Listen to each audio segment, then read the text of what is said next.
Welcome back to TV Vizag. Anakapalli జిల్లా Narsipatnam మున్సిపాలిటీలోని sanitation workers అంతా తమ న్యాయమైన కోరికలు తీర్చాలంటూ సమ్మెకు దిగారు. దీని నేపథ్యంలో మున్సిపల్ అధికారులు ప్రత్యేకమైన చర్యలు చేపట్టారు. మెయిన్ రోడ్ అంతా ఏ ఇబ్బందులు లేకుండా ఉండేందుకు municipal commissioner Pudi Ravibabu, sanitary inspector Chittubabu, అదేవిధంగా పెదబుడ్డపల్లి సెక్రటరీ రమేష్ తదితరులు ప్రత్యేకించి ఈ చర్యలు చేపట్టారు.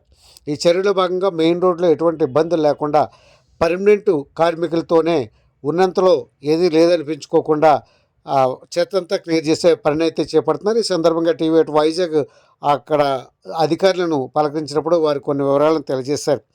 అయితే స్టేట్లో కేవలం మున్సిపాలిటీలోనే ఎలా జరుగుతుందా అనే విషయంపై రూరల్లో దృష్టి పెడితే రూరల్లోని ఎరకనపాలెం గ్రామంలో పంచాయతీ వర్కర్స్ ఈ విధంగా క్లీన్ చేస్తూ కనిపించారు. అదేవిధంగా వేములపూడిలో కూడా ప్రత్యేకించి యంత్రాలను కూడా వినియోగించి అక్కడ కూడా పనులు చేపడుతున్నారు. మున్సిపాలిటీలో కూడా కొన్ని ట్రాక్టర్లను వినియోగించి పెదబొడ్డేపల్లి, నర్సీపట్నం, బలిఘట్టం ప్రాంతాల్లో చెత్త ఎత్తే కార్యక్రమాన్ని అధికారులు దగ్గరుండి పర్యవేక్షిస్తున్నారు. వీధుల్లోనూ వార్డుల్లోకి సంబంధించి ఒకంత ఇబ్బంది ఉన్నప్పటికీ వేములపూడి గ్రామంలో ప్రజల పరిస్థితి ఎలా ఉందో ఒకసారి చూద్దాం. పంచాయతీల్లో ఇబ్బంది లేదు కానీ శాలరీలో పెట్టలేదు. మా వాళ్ళు డ్రూచ్ అని వెళ్తామన్నారు. వాళ్ళు ఏమన్నా చేసినా వాళ్ళకి చేస్తారు కానీ మనకేం చెయ్యరు కదా. మనకేం ఉంటుంది, మనకేం ఉండవు. అవును, ఏదన్నా చేస్తే వాళ్ళకి 18,000 26,000 చేయమని వాళ్ళు అడుగుతున్నారు.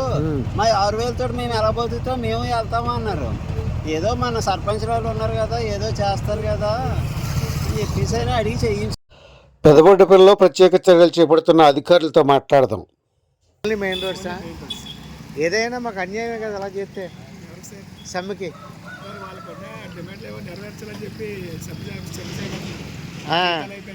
మరి మీరు ఇలాగ ఆల్టర్నేటివ్ అన్ని క్రియేట్ చేస్తుంటే ఇంకా సమ్మె